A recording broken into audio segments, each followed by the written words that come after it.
할렐루야. 아멘. 조금 전철을 한 대 놓쳤더니 시간이 막 쫓겨왔더니 땀이 다 났네요.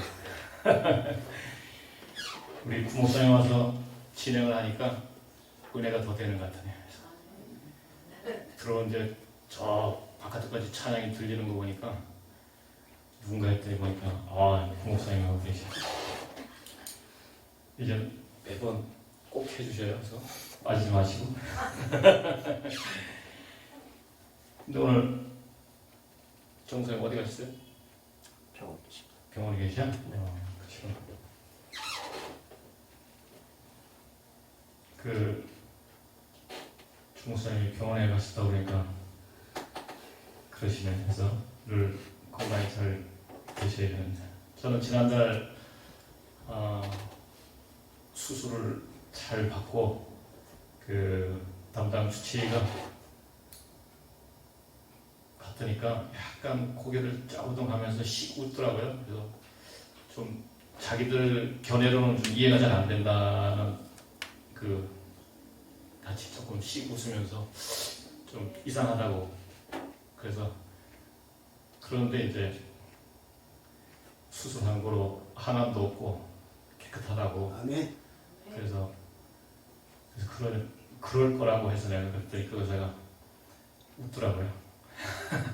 그래서 여러분들이 기도해 주셔가지고 수술 잘 받고 한 달 동안 잘 회복 기간에 있는 가운데 오늘 복음행전 교육 출판 기념 감사예배 두 번째 드리신다고 그래가지고 들어왔더니 우리 정목사님이 안 계시니까 그러시네. 그래서 하여튼 우리 정목사님이 완전하게 회복할 수 있도록 계속 저와 여러분들이 주님께 기도하고, 그래서 그 매일매일 일상 가운데 제가 한 2년 전 된 것 같아요. 매일 그 아침 100번, 점심 100번, 저녁 100번 그러면서 감사를 끊임없이 하루 300번씩 계속 감사를 하는 일을 주님이 처음에는 뭐 일 같지 않게 이런 걸 자꾸 해야 되나 하는데 성령께서 강력하게 자꾸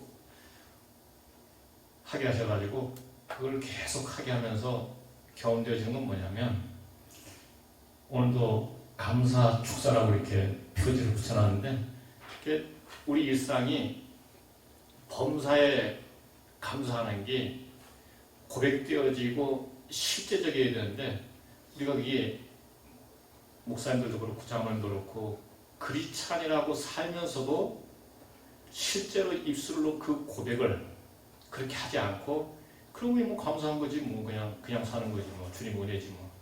근데 주님께서 그 일상을 살게 하면서 경험되는 건 뭐냐면, 성령께서 그렇게 고백하실 때 그것을 굉장히 기뻐하시고, 그리고 와지는 사건과 일들과 문제들이 많이 경험되어지는데 그런 것들을 넉넉히 그리스도의 그 사랑 가운데 그런 것들을 정리할 수 있는 그 능력이 이미 충전되어져 있어서 어떤 문제와 사건이 아주 험악하게 오는데도 불구하고 그런 것 앞에 그냥 담대히 잠잠하게 그런 것들을 만져낼 수 있는 능력이 다른 데 있지 않고 계속 끊임없이 감사한 그 감사의 고백 안에 충전된 생명의 능력이 현상으로 나타날 때, 그래서 우리가 복음을 이론으로 습득되어지고 신앙을 이론으로 습득된 걸 가지고 세상을 나가면 그게 생명의 능력으로 증언되지 않습니다. 생명의 능력으로 나타나지도 않고, 그래서 우리에게 생명의 능력이 나타나야 하나님의 영광이 드러나는 거예요. 우리가 믿기는 20년, 30년 믿었다고 그러는데 그런 믿음 가치들이 우리 안에 생명으로 충만치 않으니까, 현상으로 나타나지 않으니까 여러 가지 어려운 현상들 앞에도 문제가 복잡스러운 거죠. 그래서 요즘 우리가 코로나 중국 그 바이러스 때문에 전 세계가, 온 한국이 정말 요란스럽잖아요. 근데 요란스러운데 우리 복음총회가 참 감사한 건 뭐냐, 이제 복음총회 시절이 오고 있다고 하는 거예요. 왜? 이 큰 교회, 큰 어떤 가치를 가지고 있던 이 지금 허장상세를 하고 있던 큰 무리들이 이 코로나라고 하는 이 바이러스 영역 앞에 지금 그 상황들이 다 깨지고, 그래서 큰 교회도 대안이 못 되고, 학교도 큰 거창한 학교가 지금 대안이 못 되고, 지금 이 코로나 이후에 나타날 현상에 대해서 많은 학자들이 이런저런 이야기를 하는데, 작은 자가 일할 수 있는 현상의 일들이 하나님이 상황을 강제하시면서 만들어가고 계시다고 하는 거죠. 그래서 작은 교회가 희망이고, 우리 복음총회 같이 작은 총회가 희망이라고 하는 거예요. 왜? 뭐를 하려고 해도 두려움과 염려 속에, 또 정부야 여러 가지 법을 가지고 트랙을 걸기 때문에 할 수가 없는데, 이런 작은 데는 예배를 한다고 해서 공무원이 나와서 구청 공무원이 치다보는 것도 아니고 뭘 한다고 지키지도 않고 와보지도 않잖아요. 그러니까 얼마나 감사해요.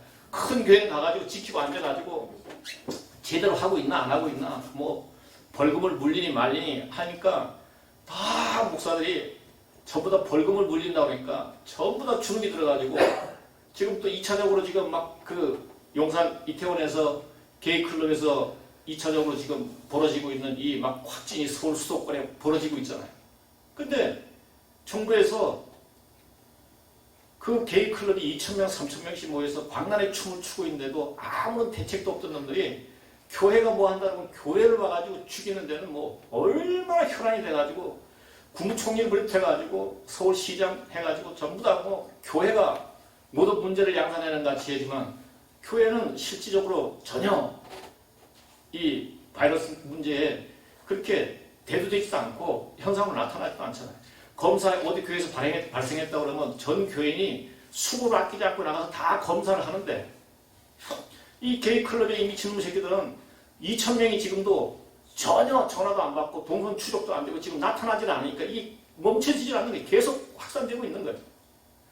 죄가 있는 곳에 이 강력한 하나님의 징치가 되는 것을 보면서, 우리가 복음총회 안에서 오늘 우리가 귀한 또 총회장이 안 계신 가운데 귀한 예배를 하게 되는데, 우리가 이 정말 이제 복음총회가 이 모든 사건과 문제의 대안이 되어야 되겠다 하는 생각을 한 달 내내 있으면서 했습니다. 왜 그러냐면, 아무리 시스템과 아무리 큰 것, 아무리 대단한 가치를 가지고 있어도 이 세상에 대안이 되지 못하더라는 거죠. 그럼 이 지금 문제 속에 대안이 뭐냐? 대안은 복음이라고 하는 거예요.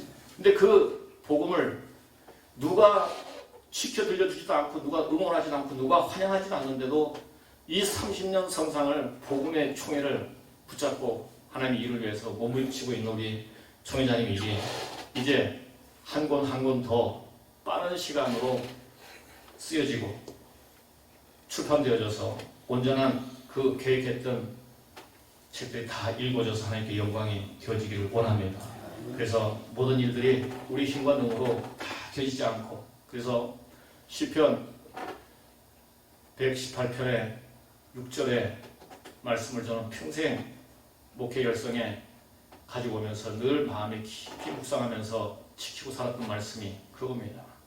하나님이 내 편 되어주시면 세상의 사람이, 세상의 권력이, 세상이 무엇이 나를 어찌할 수 있겠냐.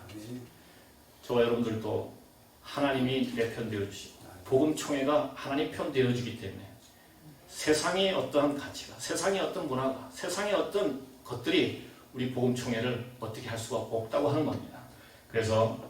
그러면서 갈라디아서에서 바울 목사님이 너희가 정말 사람을 좋게 하려 하나님을 기쁘시게 하려. 우리는 오직 사람을 보지 아니하고 모이는 가치를 보지 아니하고 어떤 들려지는 이야기를 중시하지 아니하고 오직 하나님 앞에 온전한 예배, 온전한 생명, 온전한 복음이 세움되기를 원하면서 한 걸음씩 가지고 있는 우리 복음총회 후에 또 오늘 귀한 5권을 교육편을 출판하면서 감사 예배를 드리고 있는 우리 귀한 정목사님 병원에서 속하게 퇴원하여서 새 일들을, 맡기신 일들을 넉넉히 감당해낼 수 있도록 여러분이 더 기도해 주시고 응원해 주시길 주의 이름으로 부탁을 드리면서 감사의 말씀을 드립니다. 네.